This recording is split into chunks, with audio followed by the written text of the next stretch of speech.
সাহাবা সাহাবা আমাদের সাহাবা, নবী চাঁদ হলেন তারকা সাহাবা। আলহামদুলিল্লাহি রাব্বিল আলামিন ওয়াসসালাতু ওয়াসসালামু আলা সাইয়্যিদিল মুরসালিন, আম্মা বা'দ, ফাউযু বিল্লাহি মিনাশ শাইতানির রাজিম, বিসমিল্লাহির রহমানির রহিম।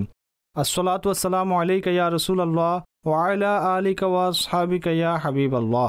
আসসালাতু ওয়াসসালামু আলাইকা ইয়া নবিয়াল্লাহ ওয়া আলা আলিকা ওয়া আসহাবিকা ইয়া নূরাল্লাহ। প্রিয় ইসলামী ভাইয়েরা ও মাদানী চ্যানেলের দর্শক শ্রোতা, চলছে অনুষ্ঠান উম্মতের তরী ও নক্ষত্র। সুবহানাল্লাহ, মহান ব্যক্তিত্বের উত্তম আলোচনা, সাহাবা ও আহলে বাইতের কথোপকথন এবং ঈমান তাজাকারী সব আলোচনা এই অনুষ্ঠানে হয়ে থাকে। আলহামদুলিল্লাহ, এই পর্যন্ত বিগত 4টি অনুষ্ঠানে আমরা 4জন খোলাফায়ে রাশেদিনের চমৎকার সব আলোচনা করেছি। আজকে এমন একজন মহিয়সী নারীর আলোচনা করব, যখনই ওনার আলাপ আলোচনা শুনি আদবে মাথা নত হয়ে যায়, অন্তরে এক প্রকার পবিত্রতা ও পরিশুদ্ধতার কেমন যেন অনুভূতি সৃষ্টি হতে থাকে। কেননা তিনি এমনই পাক ও সাফ, তিনি এমনই তাহেরা, তিনি এমন মহান ব্যক্তিত্ব, যখনই ওনার আলোচনা করি ঈমান তাজা হয়ে যায়। তিনি কোন ব্যক্তিত্ব? সেই ব্যক্তিত্বের নাম নেয়ার আগে ওনার পরিচয় প্রদানের পূর্বে সুন্দর একটি ঘটনা বলবো, যা নবী পাক আলাইহিস সালাতু সালাম ও একজন সাহাবিয়া রাসূলের মধ্যে সংঘটিত হয়। আসুন আমি আপনাদেরকে শোনাই। হযরত সাইয়্যিদুনা হুযায়ফা রাদিয়াল্লাহু তাআলা আনহু বলেন, আমি আমার সম্মানিতা মাতা রাদিয়াল্লাহু তাআলা আনহার নিকট আরজ করলাম, আপনার অনুমতি থাকলে আমি নবী পাক আলাইহিস সালাতু সালামের দরবারে হাজির হয়ে প্রিয় আকা সাল্লাল্লাহু আলাইহি ওয়াসাল্লামের ইক্তিদায় অর্থাৎ পেছনে জামাত সহকারে মাগরিবের নামাজ আদায় করব এবং হুজুর সাল্লাল্লাহু আলাইহি ওয়াসাল্লাম থেকে আমার জন্য ও আপনার জন্য মাগফিরাতের দোয়া করব।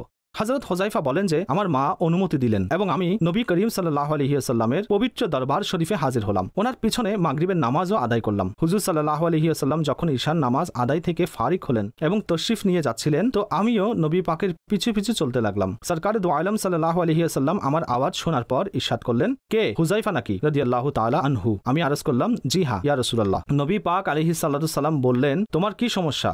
এবং আমি কিছু আরজ করার পূর্বেই প্রিয় নবী ইরশাদ করলেন, গফারাল্লাহু লাকা ওয়া লিউম্মিকা, অর্থাৎ আল্লাহ তাআলা তোমার ও তোমার মায়ের মাগফিরাত কামনা করেছেন। অর্থাৎ হুযায়ফা কিছু বলার আগেই গাইবের খবরদাতা, গাইবের সংবাদদাতা আমাদের নবী সাল্লাল্লাহু আলাইহি ওয়াসাল্লাম ওনার মায়ের মাগফিরাতের জন্য দোয়া করেছেন। অতঃপর বললেন যে তিনি একজন ফেরেশতা, যে এই রাতের আগে কখনো পৃথিবীতে অবতরণ করেননি। সে তার রব আজ্জা ওয়া জাল্লার নিকট অনুমতি চাইল যেন আমাকে সালাম করে এবং আমাকে সুসংবাদ দেয় যে বিআন্না ফাতিমাতা সাইয়্যিদাতুন নিসাই আহলিল জান্নাহ ওয়া আন্নাল হাসান ওয়াল হুসাইনা সাইয়্যিদা শাবাবি আহলিল জান্নাহ, অর্থাৎ ফাতিমা রাদিয়াল্লাহু তাআলা আনহা জান্নাতি মহিলাদের সরদার এবং হাসান ও হুসাইন জান্নাতি যুবকদের সরদার।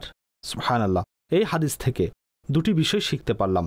এক, আমার আকা সাল্লাল্লাহু আলাইহি ওয়াসাল্লামের ইলম, নবী পাক আলাইহিস সালাতু সালামের অন্তরের অবস্থা আল্লাহর অনুগ্রহে কিভাবে জানতে পারতেন, কারণ হযরত হুযায়ফা কিছু বলার আগেই নবী পাক ওনার নামও জানতে পারলেন, ওনার মনের আকাঙ্ক্ষাও জেনে নিলেন এবং সমাধানও করে দিলেন। এই জন্যই তো সৈয়দি আলা হযরত বলেন, আর কোই গায়ব ক্যা তুমসে নেহা হো ভলা জব না খুদা হি ছুপা তুম পে করোড়োं দুরুদ। এই হাদিস থেকে খাতুনে জান্নাত বিবি ফাতিমাতুজ জাহরা রাদিয়াল্লাহু তাআলা আনহা এবং হাসান ও হোসেন তথা হাসনাইনে করিমাইন রিদওয়ানুল্লাহি আজমাইনের কত চমৎকার মর্যাদা বোঝা যায়। এমন নারী যিনি জান্নাতি নারীদের সরদার। জি হ্যাঁ, আজকে বিবি ফাতিমাতুজ জাহরা রাদিয়াল্লাহু তাআলা আনহার উত্তম আলোচনা শুনতে যাচ্ছি এবং ওনার সুমহান শান সম্পর্কেও জানবো। সুবহানাল্লাহ। আমি প্রথমে ওনার সংক্ষিপ্ত একটি পরিচয় পেশ করব, এরপর আসাদ ভাইও আমাদের সঙ্গে আছেন। ওনার সিরাতের বিভিন্ন দিক নিয়ে আমরা মাদানী ফুল নিতে থাকব।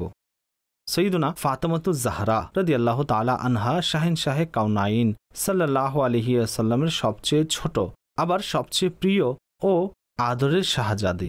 তিনি রাদিয়াল্লাহু তাআলা আনহার নাম ফাতিমা এবং উপাধি জাহরা ও বতুল। ইমাম আব্দুর রহমান বিন আলী জাওজি রাহমাতুল্লাহ তাআলা আলাইহি বলেন, নবুয়ত প্রকাশের 5 বছর পূর্বে হযরত সাইয়্যিদাতুনা ফাতিমাতুজ জাহরার শুভ জন্ম হয়।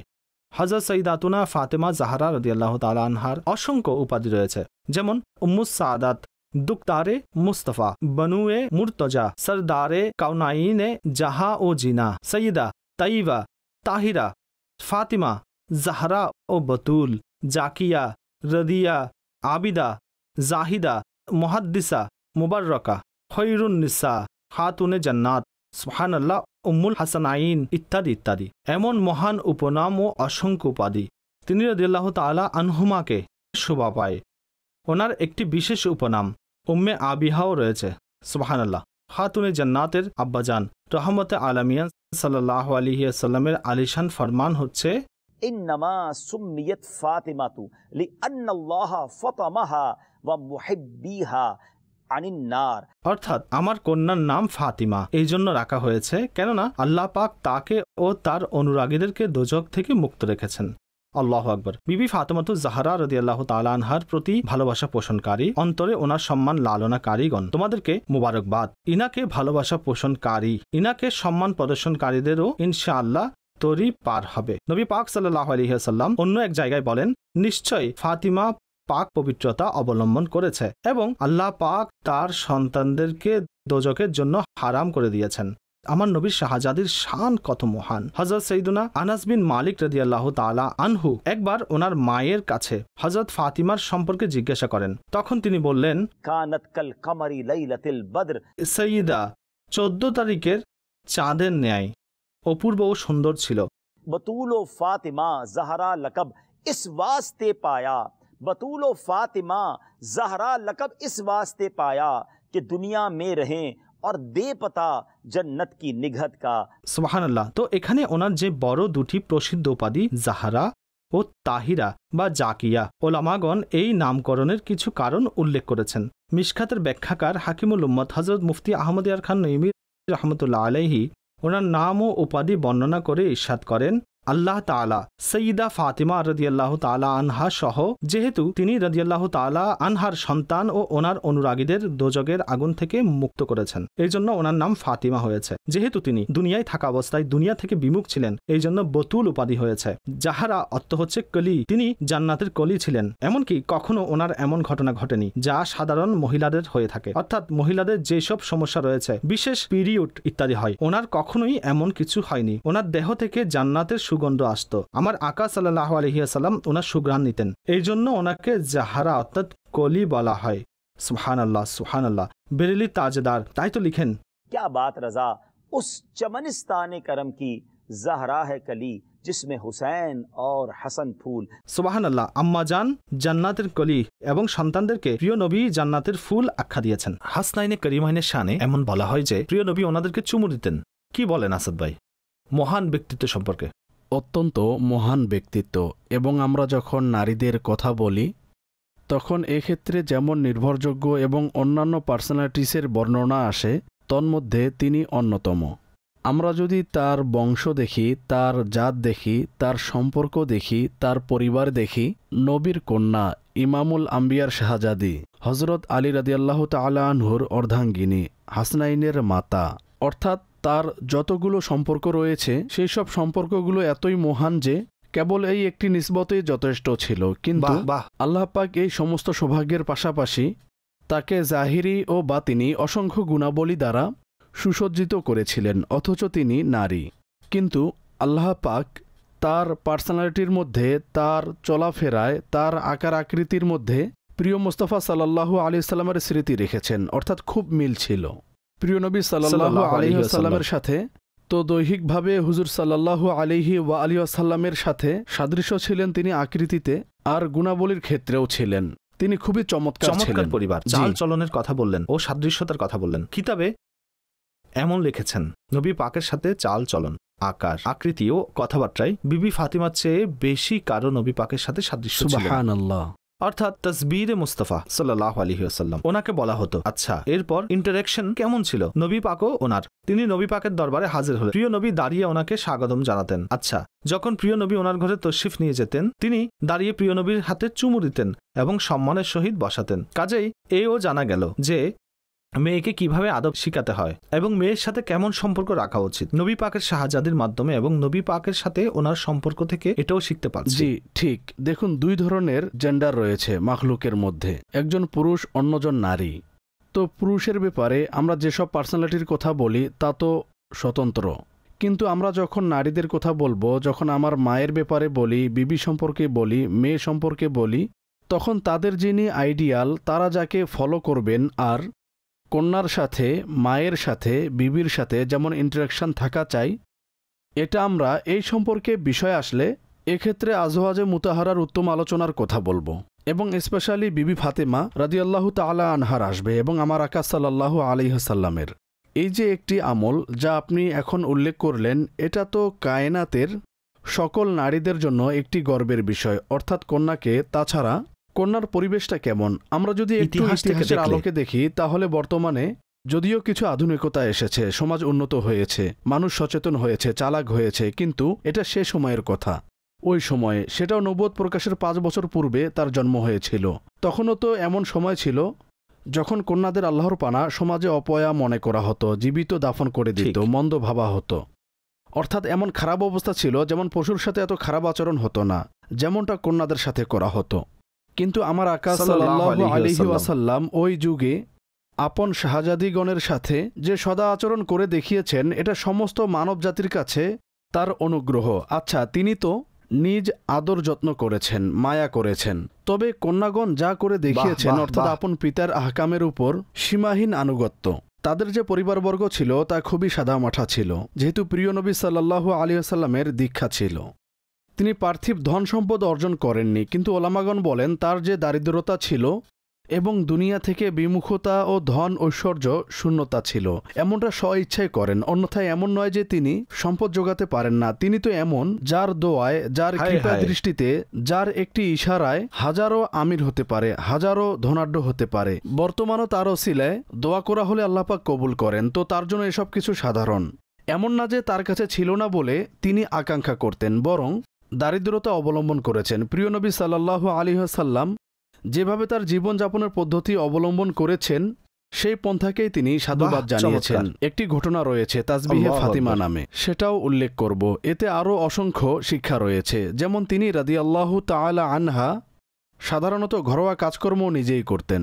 চাক্কি পিসা, ঘরে ঝাড়ু দিয়ে দেয়া, থালা বাসন ধোয়া, কাপড় ধোয়া, মোটামুটি ঘরের যা কাজ থাকে নিজে করতেন। ক্লান্ত হয়ে যেতেন যেহেতু তিনি মহিলা ছিলেন। একদিন তিনি এই সংবাদ পেলেন যে প্রিয় মুস্তাফা সাল্লাল্লাহু আলাইহি ওয়াসাল্লামের কাছে কিছু গোলাম রয়েছে যা বন্টন করা হবে। তাকে বলা হলো তিনি যেন সেখানে যান, হতে পারে তিনি কোনো গোলাম পাবেন খিদমতের জন্য। তো তিনি যখন সেখানে পৌঁছলেন তখন দেখলেন যে আগে থেকেই অনেক সাহাবায়ে কেরাম নেয়ার জন্য এসেছিলেন। তাই তিনি যখন প্রিয় আকা সাল্লাল্লাহু আলাইহি ওয়াসাল্লামের দরবারে যখন আরজ করলেন, তখন প্রিয় নবী সাল্লাল্লাহু আলাইহি ওয়াসাল্লাম ইরশাদ করেন যে আমি কি তোমাকে এর চেয়ে উত্তম কিছু দিব না? আল্লাহু আকবার। তিনি শাহজাদি, আর পিতা এমন যিনি পৃথিবীতে সবচেয়ে বেশি মহব্বত করতেন তাকে, কিন্তু পিতা হওয়ার সুবাদে, ইমামুল আম্বিয়া হওয়ার সুবাদে তিনি এও জানতেন যে মেয়ের হকে এর চেয়ে উত্তম কি হতে পারে। গোলাম ছিল, চাইলে দিতে পারতেন, কিন্তু নবী বললেন তুমি যখন বিছানায় যাবে তখন 33 বার সুবাহান আল্লাহ, 33 বার আলহামদুলিল্লাহ এবং 34 বার আল্লাহু আকবার বলে নিবে। এই যে তাসবিহ, এটাকে তাসবিহে ফাতিমা নাম এজন্য দেয়া হয়েছে কারণ এটি সর্বপ্রথম প্রিয় নবী সাল্লাল্লাহু আলাইহি ওয়াসাল্লাম বিবি ফাতিমা রাদিয়াল্লাহু তাআলা আনহাকে শিক্ষা দিয়েছিলেন। সর্বোপরি প্রিয় নবী সাল্লাল্লাহু আলাইহি ওয়াসাল্লামের দরবার থেকে তিনি এই উপহার নিয়ে সবর ও শুকরিয়ার সাথে ফিরে আসলেন।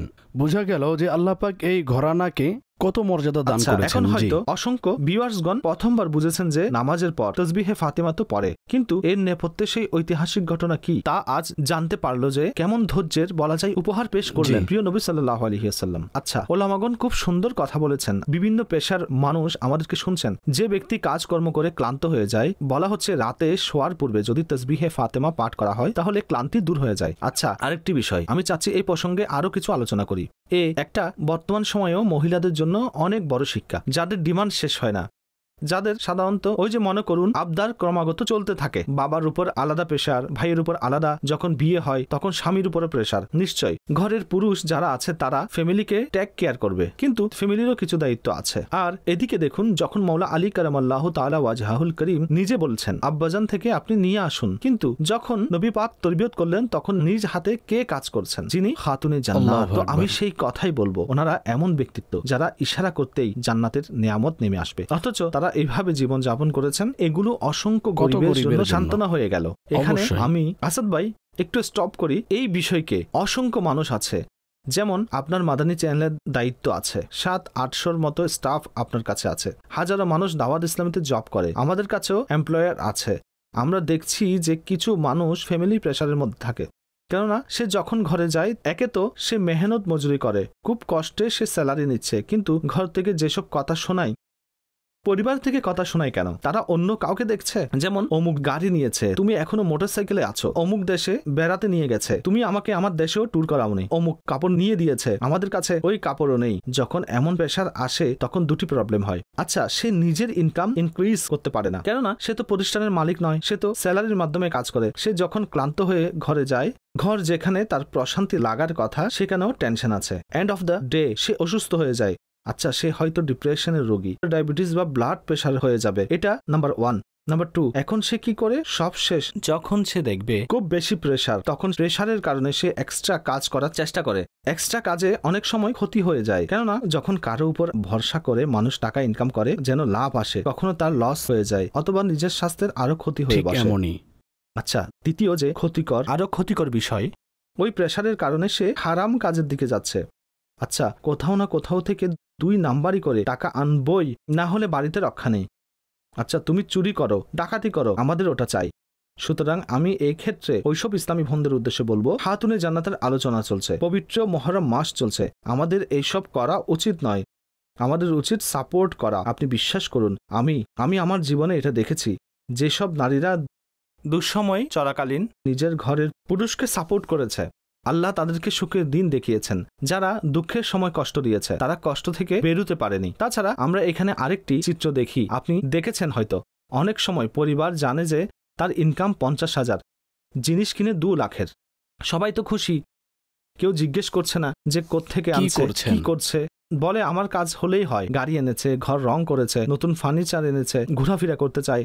যখন তারা অবৈধ ইনকাম করছে, পরিবার যদি জিজ্ঞাসা না করে, না থামায়, কিছুদিন পর টাকা তো আসছে, সাথে পুলিশও আসবে এবং সেও জেলে যাবে। আমরা ঘর বিক্রি করতে দেখেছি, মানুষকে লাঞ্ছিত হতে দেখেছি। পরে জানতে পারলাম যে কালো টাকা সম্পর্কে সবাই জানতো, কিন্তু কেউ সেখানে ব্রেক লাগায়নি। কোত্থেকে আসছে? আপনার বেতন তো এত, নতুন মোবাইল এনে দিয়েছে, নতুন গাড়ি এসেছে। তো এমন কিছু বিষয় যেখানে আপনার প্রেশার ছিল, সে যখন ভুল পথে পা বাড়ায়, আমি বলছি না প্রত্যেক মহিলাই ভুল করে, পুরুষেরও লক্ষ্য থাকে নির্দিষ্ট একটি গন্তব্যের, কিন্তু বিবি ফাতেমা রাদিয়াল্লাহু তাআলা আনহার বিনয়ী, ওনার অসন্তুষ্টি, এটি ফ্যামিলিকে শিক্ষা দিচ্ছে, অর্থাৎ আমাদেরকে নিজের বাজেটের মধ্যেই রাজি থাকা উচিত।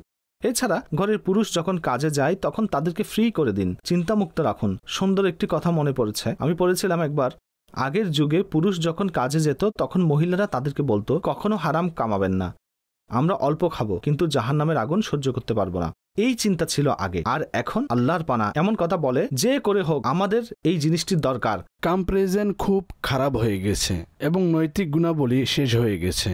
যেমনটি আপনি 2-3টি বিষয় বললেন, আমি তো এমন সম্পর্কেও জানি যে তিনি অফিসে এসে ঝগড়া করত, বোকাঝোকা করত। এখন ভদ্রলোকটি চাকরিচ্যুত হয়েছে।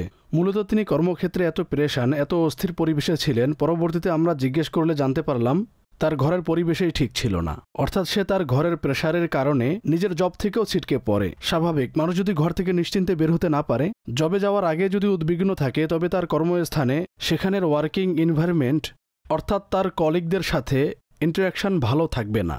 তখন সে এখানে ঝগড়া করবে, উশৃঙ্খলার শিকার হবে, আর এসব কারণে সে আরও ঝামেলার মধ্যে পড়বে। বরং আমরা যতজন ওলামাগণকে দেখেছি, আউলিয়ায়ে কেরামকে দেখেছি, অথবা প্রত্যেক এমন ব্যক্তি যিনি তার জীবনে কোনো অ্যাচিভমেন্ট করেছে, যদি এর পিছনের কারণ দেখেন তাহলে তার পরিবারের পজিটিভ সাপোর্ট ছিল। অর্থাৎ সেই কথাটি ঠিক যে প্রত্যেক সফল পুরুষের পেছনে অবশ্যই সৎ নারীর হাত আছে এবং পরিবারের সঙ্গ আছে। এছাড়া দেখুন, যদি কেউ ট্রাভেল করে, কোনো মোবাইলিক যদি এখনও ট্রাভেল করে, তাহলে আপনি এক্ষেত্রেও লক্ষ্য করবেন যে তারা, যাদের ঘরের সাপোর্ট রয়েছে, তারা দিনের কাজও করতে পারছেন। তারা যদি তাকে ঘরেই ধরে রাখে, বেরোতে পারবে না, তাহলে সে না দিনের কাজ করতে পারবে আর না দুনিয়া। আমি আরেকটি অভিজ্ঞতার কথা বলবো। কিছু মানুষ পেরেশান থাকে, দ্রব্যমূল্যের ঊর্ধ্বগতি, অনেক প্রবলেম আছে। আমি আরেকটি বিষয় লক্ষ্য করেছি যে মানুষের যত বড় সমস্যা থাকুক না কেন, বাইরে যতই ঝড় তুফান থাকুক না কেন, যদি ঘরের সাপোর্ট থাকে সে ওই তুফানকে জয় করতে পারবে। একদম তাই। কিন্তু যদি ঘরের মানুষ তাকে পেরেশান করে, যেমন আপনি বললেন, তার জবও চলে যাবে। জি অবশ্যই ঠিক। বরং দেখুন, এখানে আমরা সাহাবীদের কথা বলছি, আমাদের কি এটা মনে নেই যে ইমামুল আম্বিয়া সাল্লাল্লাহু তাআলা আলাইহি ওয়াসাল্লামের প্রতি যখন প্রথম ওহী নাজিল হলো, তখন ওনার উপর অন্যরকম অবস্থা বিরাজ করছিল। যেহেতু ফার্স্ট টাইম ওহী, তো ওহির একটা প্রভাব ছিল এবং আল্লাহ পাকের তরফ থেকে এটার একটা ভার ছিল। জি, সুতরাং তিনি যখন ঘরে তাশরিফ আনলেন তখন খাদিজাতুল কুবরা রাদিয়াল্লাহু তাআলা আনহা যে সান্ত্বনা দিয়েছিলেন, আর সেই কথাগুলো তো আমরা পড়েছি যে আমাদের আম্মা জান নবী হচ্ছেন ইমামুল আম্বিয়া, তিনি এমন যার ওসিলায় সাহস বৃদ্ধি পায়, যার ওসিলায় মনোবল বাড়ে। কিন্তু যেহেতু তার পার্সোনালিটি আমাদের জন্য এবং বিশ্ব জাহানের জন্য সেটা একটি দৃষ্টান্ত, এজন্য ঘরোয়া এই বিষয়গুলো আমাদের কাছে প্রকাশ করা হয়েছে যাতে করে আমরা তা থেকে শিক্ষা নিতে পারি। তো ওই সময় খাদিজাতুল কুবরা রাদিয়াল্লাহু তাআলা আনহার বিশ্বাস করুন যখন এটা পড়ি তখন তার কদমে কুরবান হতে মন চায়। কেমন কেমন কথা বলেছিলেন, কিভাবে সান্ত্বনা দিয়েছিলেন। এবং তারপরে সিরাতের মধ্যে লিখেছেন যে হুজুর আলাইহিস সালামের মধ্যে যে শঙ্কার বিরাজ করছিল সেটা দূর হয়ে যায়। সুতরাং এটা কি হয়েছিল? অথচ তিনি ইমামুল আম্বিয়া, আল্লাহ পাক তাকে নবী পাক সাল্লাল্লাহু আলাইহি ওয়াসাল্লামের অন্যান্য বিবিগণের কাছে এই কথা প্রকাশ করেছেন যে খাদিজা আমাকে তখন সাহায্য করেছেন যখন কেউ আমার সাহায্য করেনি, তখন আমাকে অভয় দিয়েছেন। এটাও আমাদের ফ্যামিলির জন্য একটা রেজাল্ট এসেছে। খুব চমৎকার। কঠিন সময়ে, দুঃসময়ে ফ্যামিলির সাপোর্ট কেমন প্রয়োজন। স্ত্রীগণকে সাধারণত হাজবেন্ডের সঙ্গী, জীবনের সঙ্গী বলা হয়। এখন তো জীবনের নয়, বিলাসিতার সঙ্গী মনে করে। যদি এমন কেউ থাকে, মাশাআল্লাহ, অনেকে খুব ভালোই সঙ্গ দেয়। কিন্তু আমি স্বীকার কথা বলছি, আপনি যদি জীবনের সঙ্গী হন তবে জীবনের প্রবলেমেরও সঙ্গ দিন, এবং যদি আল্লাহ চায় সুখেরও সঙ্গে থাকবেন, উভয় সময়ের সাথে থাকুন। এখানে মাশাআল্লাহ এটা শিখতে পারলাম। তাছাড়া দেখুন খাতুনে জান্নাত রাদিয়াল্লাহু তাআলা আনহার সিরাত, সুবহানাল্লাহ। একে তো আপনি বললেন যে ইচ্ছাকৃত দারিদ্রতা অসাধারণ বিষয়, এবং তা সত্ত্বেও দানশীলতার লেভেল দেখুন। আমার একটি ঘটনা মনে পড়েছে।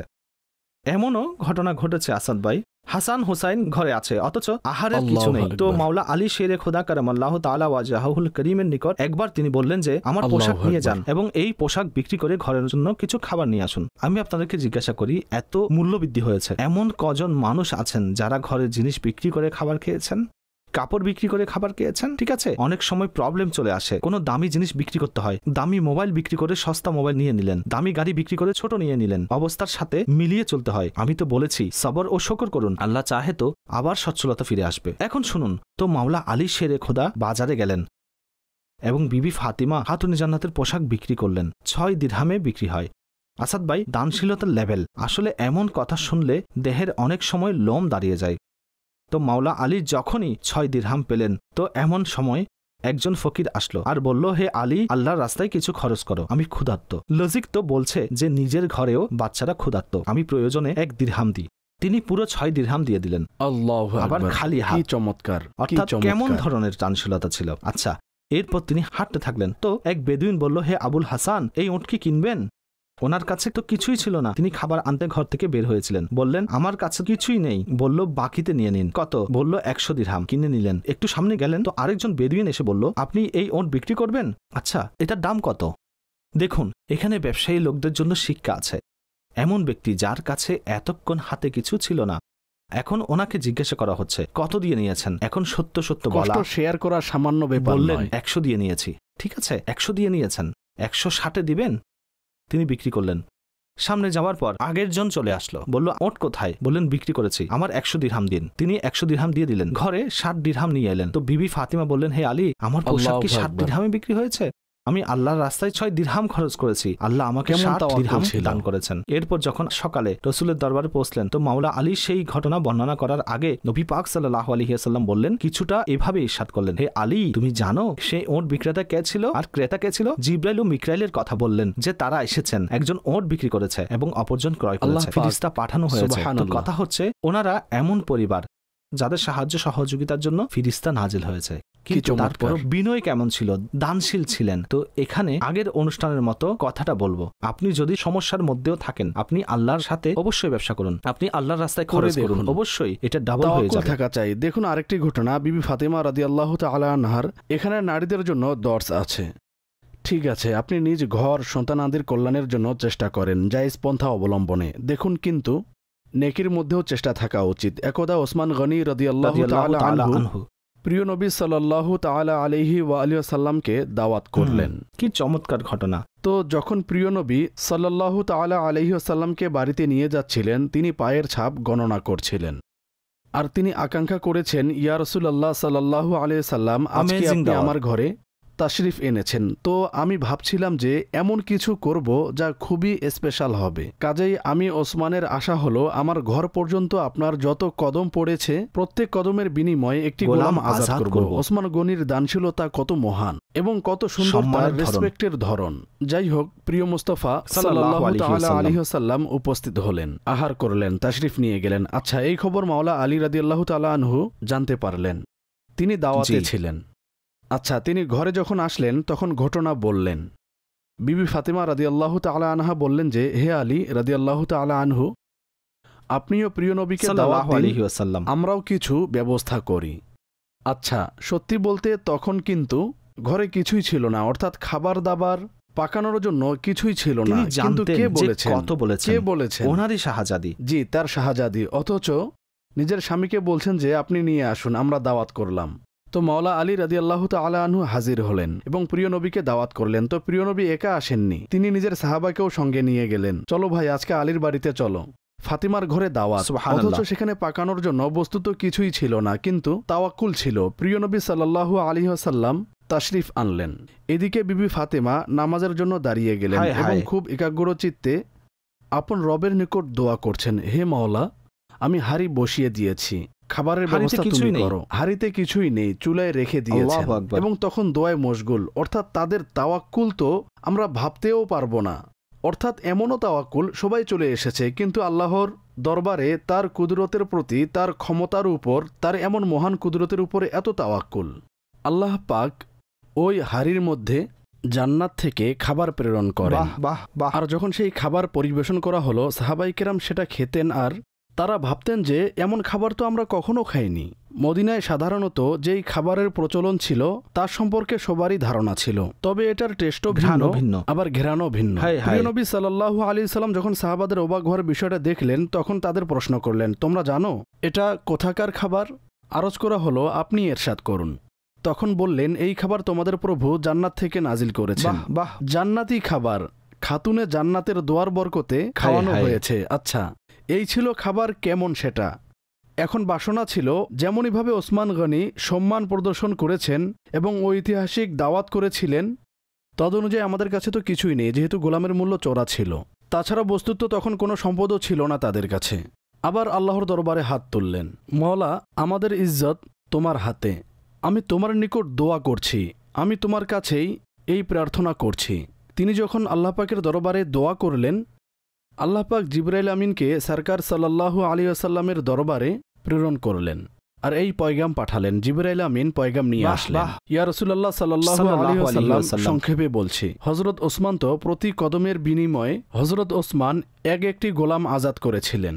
আজকের এই দাওয়াত ও ফাতিমা রাদিয়াল্লাহু তাআলা আনহার দোয়ার ওসিলায় আল্লাহ পাক আপনার প্রতি কদমের বিনিময়ে 1000 গুনাহগারকে মুক্তি দান করেছেন। এদিকে একটি গোলাম, এদিকে এক কদমের বিনিময়ে একজন গোলাম আজাদ, আর এই বর্ণনায় এক কদমের বিনিময়ে 1000 গুনাহগার উম্মতকে মুক্তি দান করেছেন।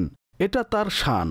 এতে তাওয়াক্কুল ছিল, এর মধ্যে সবর ছিল, এছাড়াও নেকির মধ্যে প্রতিযোগিতাও ছিল। এখন আমরা এই দাওয়াতের বিষয়েও কথা বলি। আমি চাচ্ছি যে ঘটনার পাশাপাশি কিছু শিখতে থাকি, বুঝতে থাকি। এখানে দুটি গুরুত্বপূর্ণ বিষয়। এক তো খাতুনে জান্নাত রাদিয়াল্লাহু তাআলা আনহার উম্মতের প্রতি ভালোবাসা, আল্লাহর দরবারে গুনাহগার উম্মতের ক্ষমার জন্য দোয়া করা হচ্ছে, দাওয়াতের মধ্যেও আমাদেরকে স্মরণ রাখা হয়েছে। আর দ্বিতীয় বিষয় হচ্ছে যে মওলা আলী শেরে খোদা সেই মহান দাওয়াত, অর্থাৎ ওসমান গনির দানশীলতা দেখে এসেছেন। আসার পর এমন আফসোস করলেন, যদি আমরাও এমন দাওয়াত করতে পারতাম আর নবী পাকের দরবারে আমরাও নিজের সম্পদ এভাবে ব্যয় করতে পারতাম, তো আজকেও এটা শিখতে পারলাম। অথচ এখানে কি হয়, আমাদের পরিবার ও পরিজনের সদস্যরা কোনো দাওয়াত থেকে আসলে তখন ঘরে কোনো না কোনো প্রবলেম দেখা যায়, যেহেতু তাদের দাওয়াত দেখেছে, তাদের কাপড় দেখেছে, তাদের অলংকার দেখেছে, কেমন খাইয়েছে। আপনি তো এভাবে কোনো দাওয়াত করেননি। মানুষ বলে আমি দাওয়াতে নিয়ে গিয়েছি, অথচ আমি সমস্যায় পড়লাম। বোঝা গেল ঘরে আমার সমস্যা হচ্ছে। অবশ্য আপনি যদি কারো ঘরে যান, তবে তাদের ইবাদত দেখুন, তাদের নেকি দেখুন, তাদের সন্তানদের আমল দেখুন। সেই ঘরে যদি পর্দাশীলতা থাকে সেটা ফলো করুন, সেটা ক্যারি অন গ্রহণ করুন। বাহ, ওনারা তো কি সুন্দর মাশাআল্লাহ আমল করছেন। অর্থাৎ মাশাআল্লাহ। কিছুদিন আগের কথা, আমাকে কেউ বলছিল যে তখন রমজান মাস ছিল, সে বলল আমার পরিবারের সবাই পরস্পরে পাড়া ভাগ করি, আমরা আচ্ছা। দৈনিক 1 খতম কোরআন বাহ, খতম কি করি। চমৎকার। এটাও তো একটা শিক্ষা। আপনি এটা নিয়ে কেন কথা বলেননি? অমুকের ঘরে কোন ফার্নিচার আছে সেটা আলোচনা হয়, অমুকের ঘরে যে কোরআন পড়া হয়। ফ্যামিলি ডিসকাশনের টপিক তো কত এটাও হতে চমৎকার পারে। বিষয়। আমরাও পরিবারের সবাই কিছু করি যাতে আমরাও আল্লাহর খুব দরবারে ভালো কবুল হয়। হই। তো এই দাওয়াত থেকে শিক্ষা। দাওয়াত থেকে শিক্ষা। আমাদের এখানে তো আস্তাগফিরুল্লাহ কি বলবো, কিছু দাওয়াতে মানুষ যায় এই নিয়তে যাতে তাদের অবস্থা জানা যায়, তাদের ঘরে গেলে ঘরের অবস্থা জানা যাবে। এমন করা উচিত নয়। হ্যাঁ, এছাড়া আপনি আরেকটি বিষয় বলেছিলেন। আচ্ছা, বিবি ফাতিমা রাদিয়াল্লাহু তাআলা আনহার আলোচনা হচ্ছে উম্মতের প্রতি তার দরদ। ঘরের কাজ তিনি নিজেই করতেন, সেই আলোচনাও আমরা শুনলাম। তবে তার ইবাদতও খুব অসাধারণ ছিল। বাহ। এক্ষেত্রে ইবাদত যেমন উল্লেখযোগ্য, আর উম্মতের প্রতি তার ভালোবাসাও অপরিসীম। ইমাম হাসান রাদিয়াল্লাহু তাআলা আনহু তার আম্মাজান সম্পর্কে তিনি বলেন যে, আমি আমার আম্মাজানকে দেখেছি যে রাতে উঠতেন এবং ইবাদতে মশগুল হতেন, আর এত দীর্ঘ ইবাদত করতেন যে সকাল হয়ে যেত। অর্ধ আল্লাহু অর্ধ আকবার। রাত পর্যন্ত, সারা রাত যাবৎ তিনি যেভাবে ইবাদতে মশগুল থাকতেন। তবে এর চেয়ে আশ্চর্য ও খুব সুন্দর কথা, ইমাম হাসান বলেন, আমি দেখেছি যে আমাদের আম্মাজান খাতুনে জান্নাত তিনি নিজের জন্য কম এবং উম্মতের জন্য হায়, বেশি দোয়া কি করতেন। চমৎকার। আচ্ছা, আল্লাহু তিনি তো আকবার। অবাক হতেন, কারণ মানুষ দোয়া করলে নিজের জন্য বেশি করে, এটাই তো করে সবাই। কিন্তু আম্মাজানকে দেখেছি যে যখনই দোয়া করতেন গুনাহগার উম্মতের জন্য দোয়া করতেন, নিজ বাবা হুজুরের ওসিলায় কত কিছুই চাইতেন তার উম্মতের কল্যাণের। হায়, ইমাম হাসান কি জিজ্ঞেস চমৎকার। করলেন, হে আম্মাজান, এটা কেমন কথা, আপনি নিজের জন্য দোয়াই করেন না? তিনি কি চমৎকার বলেছেন, কুরবান হতে মন চায়, এটা নিজের উপর অপরকে প্রাধান্য দেয়ার ব্যাপার। তিনি ইরশাদ করলেন, প্রথমে প্রতিবেশী, অতঃপর ঘর। আল্লাহু আকবার। আচ্ছা, এখানে দেখুন আবার সেই বিষয়, অর্থাৎ কেঁদে কেঁদে বিবি ফাতেমা আপন রবের দরবারে গুনাহগারদের জন্য দোয়া বাহ, করেন। বাহ, আমার বাহ। রব কত কিছুই না দান করেছেন, জানি না এখন আমরা এত সুখ শান্তির মধ্যে তার ওই কোন দোয়ার দোয়ার উসিলায় ওসিলায় নবী পাক রয়েছি। আলাইহিস সালাতু সালামের সম্পর্কে তো শুনেছি তিনি উম্মতকে ভুলেননি। তথাপি ওনার ঘরানারও এমন কি শান যে চমৎকার। ওনার শাহজাদির শান এমন। দর্শক, এইসব কথা শুনে তো শ্রদ্ধা আরো বৃদ্ধি পায়। এমন ঘরানার প্রতি মানুষ কেন কোরবান হবে না? কেন ওনাদের শান বয়ান করব না? অতঃপর ওনাদের পদাঙ্ক অনুসরণ। সর্বপ্রথম কথা হচ্ছে আমাদের মায়েরা, আমাদের বোনেরা এসব কথা শুনে খাতুনে জান্নাতের সিরতের উপর আমল করার চেষ্টা করুন। আসাদ ভাই, ওই যে ঘটনাটি, নবী পাক আলাইহিস সালাতু সালাম জাহিরিভাবে পর্দা করার আগে একটি রহস্যের কথা বলেছেন খাতুনে জান্নাতকে, সেটাও যদি ডিসকাস হয়ে যেত। খুব অসাধারণ ঘটনা। এই ঘটনাটি দুই ধরনের এবং এর যে রাবি রয়েছে হযরত সাইয়্যিদাতুনা আয়েশা সিদ্দিকা তৈয়্যিবা তাহেরা রাদিয়াল্লাহু তাআলা আনহা। একবার বাড়িতে প্রিয় আকা সাল্লাল্লাহু আলাইহি ওয়াসাল্লাম তাশরিফ এনেছিলেন, উম্মাহাতুল মুমিনিনও ছিলেন। তখন প্রিয় নবী সাল্লাল্লাহু আলাইহি ওয়াসাল্লাম কানে কানে কথা বললেন বিবি ফাতেমার সাথে।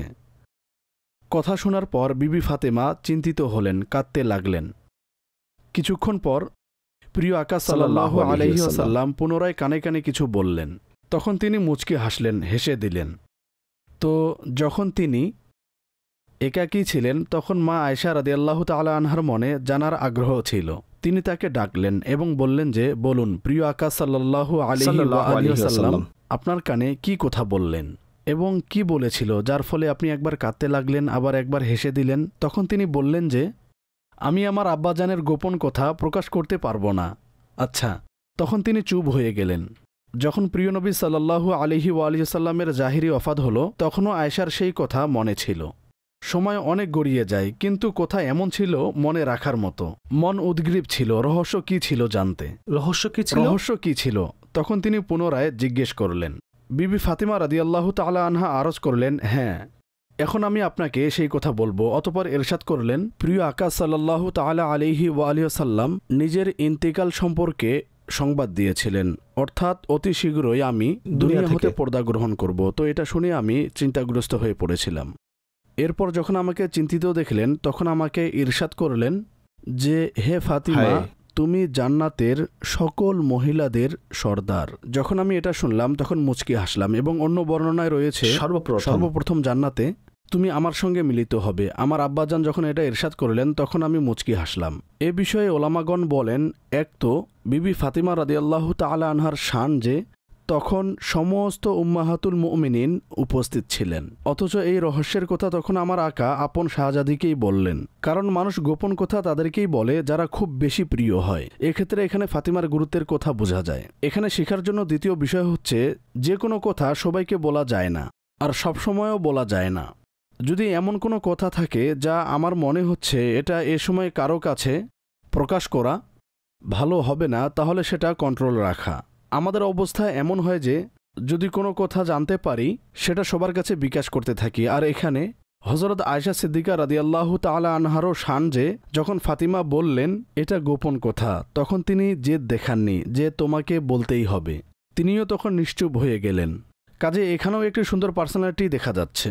এক তো খাতুনে জান্নাত হওয়ার, শাহজাদি হওয়ার সুবাদে, দ্বিতীয়ত গোপনীয়তা রক্ষা, এটাও তার পার্সোনালিটির এখন এই পয়েন্টটা অনেক জরুরি যে আমাদেরকে কেউ গোপন কথা বললে যদি বলেন কাউকে বলবেন না, তাহলে সে সবাইকে বলে দিবে। তো কিছু মানুষ পরিচিত আছে বিবিসি হিসেবে, তাকে বলো সবাই জেনে যাবে, সবাই জেনে ফেলবে। সুতরাং এমন লোককে কেউ গোপন কথা বলবেন না।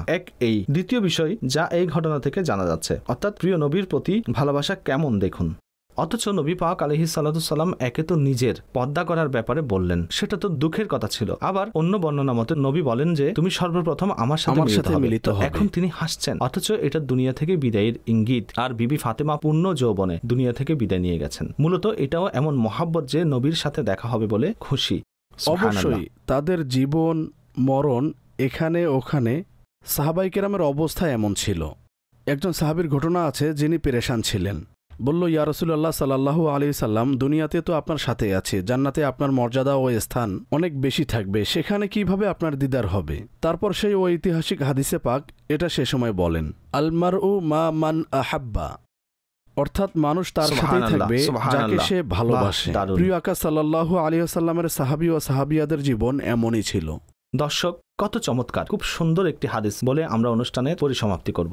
মানুষ কিয়ামতের দিন তার সাথেই থাকবে যাকে সে ভালোবাসে। কাজেই অন্তরে প্রিয় নবীর সত্যিকার মহাব্বত রাখুন, সাহাবা ও আহলে বাইতের সত্যিকার ভালোবাসা রাখুন, আউলিয়া কিরামের মহাব্বত রাখুন, যাতে ওনাদের সাথে আমাদের হাসর হয়। বর্তমানে মানুষের ফেভারিট হয়, লোকেরা ইন্সপায়ার হয় এমন মানুষ দ্বারা যারা বেশিরভাগ ক্ষেত্রেই অমুসলিম কিংবা বেহায়াপনাকারীদের মধ্যে হয়ে থাকে। আমরা এসব লোকদের সাথে হাসরের ময়দানে উঠতে চাই না। আমরা আল্লাহর প্রিয় হাবিব সাল্লাল্লাহু আলাইহি ওয়াসাল্লামের পতাকা তলে, সাহাবা ও আহলে বাইতের কদমের নিচে হাসরের ময়দানে থাকতে চাই এবং ওনাদের পিছু পিছু জান্নাতের প্রবেশাধিকার চাই। ওনাদের মহাব্বত অন্তরে জাগ্রত করুন। এবং আজকের অনুষ্ঠানের সময় শেষের দিকে, ইনশাআল্লাহ পরবর্তী অনুষ্ঠানে অন্য এক মহান ব্যক্তিত্বের আলোচনা নিয়ে হাজির হব, আরো একটি টপিক নিয়ে হাজির হব। উম্মতের তরী ও নক্ষত্র অনুষ্ঠান দেখতে থাকুন এবং নিজের অন্তরে সাহাবা ও আহলে বাইতের ভালোবাসাকে আরো তাজা করুন। আমি অনুষ্ঠান শেষ করার পূর্বে, যেহেতু খাতুনে জান্নাতের আলোচনা হচ্ছে, তো যেতে যেতে আমি কিছু সুন্দর ফজিলত যা ওলামায়ে কেরামগণ বয়ান করেন তা বলে দিচ্ছি।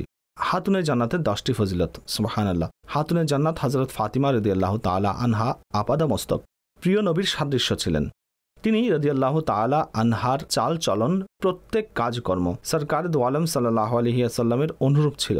আল্লাহ ওনাকে হুবহু দেখতে রাসূলুল্লাহ সাল্লাল্লাহু আলাইহি ওয়াসাল্লামের আকৃতিতে বানিয়েছেন।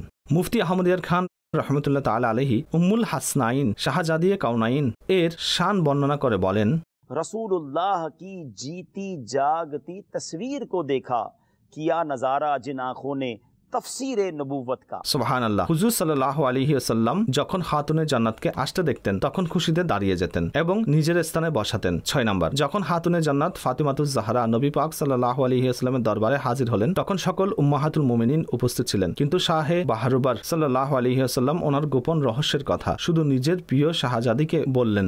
নাম্বার 7, রমজান মাসে কোরআন দৌড় করা রাসূল করিমের সুন্নত এবং জিব্রাইলেরও সুন্নত। কোরআনে পাক দৌড় করার অর্থ হচ্ছে একজন পড়বে এবং অন্যজন শুনবে, এরপর অন্যজন পড়লে অপরজন শুনবে। সুবহানাল্লাহ। এবং নবী পাক সাল্লাল্লাহু আলাইহি ওয়াসাল্লাম ওফাতের আগেই এটি জেনে নিয়েছেন যে আগামী রমজানের পূর্বে প্রিয় নবী দুনিয়া থেকে পর্দা গ্রহণ করবেন। তাই প্রিয় নবী কি বললেন? হে ফাতিমা, তুমি যেভাবে আমার পবিত্র জীবদ্দশায় তাইয়্যিবা, তাহিরা, মুত্তাকিয়া, সাহাবীরা ছিলে, আমার ওফাতের পরও এভাবেই থাকবে। তোমার অবিচল পথে যেন বাধা না আসে। আল্লাহু আকবার। তিনি এমন মহান ব্যক্তিত্ব, আজকে আমরা যার উত্তম আলোচনা করেছি। আল্লাহ ওনাদের কবরে কোটি কোটি রহমত বর্ষণ করুক আর আমাদের সকলকে ওনাদের ফয়েজ ও বরকত দ্বারা ধন্য করুক। সাল্লু আলাল হাবিব সাল্লাল্লাহু তাআলা আলা মুহাম্মদ সাল্লাল্লাহু আলাইহি ওয়াসাল্লাম। সাহাবা সাহাবা আমাদের সাহাবা, নবী চাঁদ হলেন তারকা সাহাবা।